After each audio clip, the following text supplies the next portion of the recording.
This is Ian with Build Brothers. Going to go ahead and do my digital inspection here at 6969 Fairway Road in La Jolla.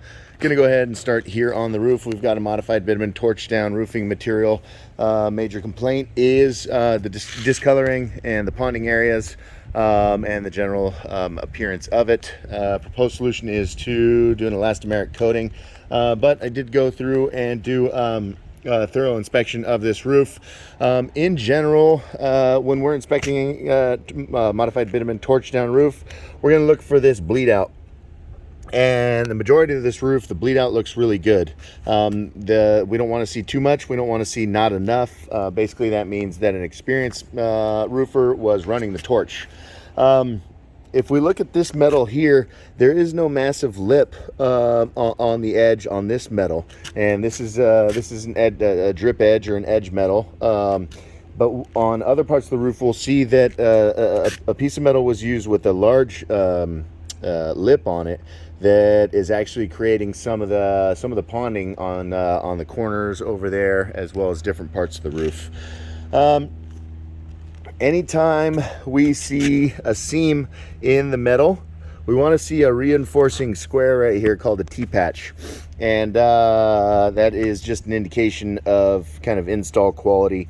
What it does just reinforces the adhesion between the product and the metal where these two pieces of metal meet. That is a weak point, and so we just like to reinforce it with an additional patch there. Ideally, we would see bonderized metal. This is painted. Bonderized is a kind of a dark metal color, and it's just it's a process done to the metal to make the tar-based or asphalt-based torch down material stick a little bit better. Some other concerns I have: anywhere where you see that the torch down has made kind of a sharp 90 degree or wrapped around an edge, that's going to be the first place where this roof fails. This roof design has has plenty of challenges to it with all the step up, all the different stepped areas, and unfortunately, those are definitely going to be the first major failure points. The corners. This torch down product just isn't really designed to go around corners and edges that sharp. So here's that major complaint on the ponding area, and give you a better view of that big old lip that was used on this drip edge. Had they just used a drip edge similar to the one we already looked at, we most likely would not be having this ponding issue here on this corner. To get that drip edge out and replace it, all these custom rain gutters got to come down. We have to cut that drip edge out and install a new one, and then put the rain gutters back up. So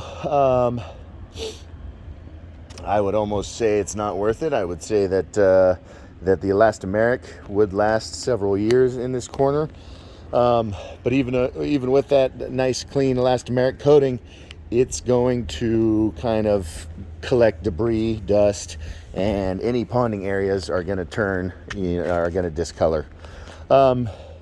That's definitely not the only ponding area. It's very normal to have ponding around the drains, the backside of skylights, anything that catches the water. And so my concern is definitely that because of how visible this roof is, here we've got a huge buildup of granules.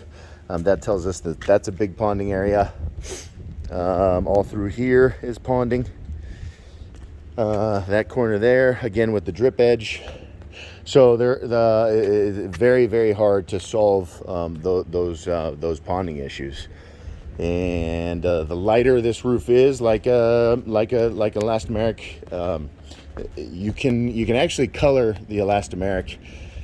Maybe we go with a darker color to hide the ponding areas. That's probably not a bad idea. It's very rare for us to tint it. I can't remember the last time we did, but I know you can add a tint to it. There's another one there. Again, with some of these sharp edges, and some of the detail work could have been done a little cleaner. We do have, where flashings kind of ended, and there's just this little void on how to finish that. So We got about 4,500 square feet of torch down material up here, and that elastomeric coating comes in about $3.50 a foot installed cost. So it's still not going to be cheap, and so I would be really bummed if you spend that additional money on this roof and you're still not happy with it.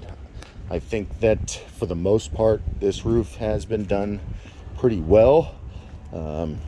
Some of these concerns do fit within kind of industry standards, if I can say that. Okay, that's it for the roof.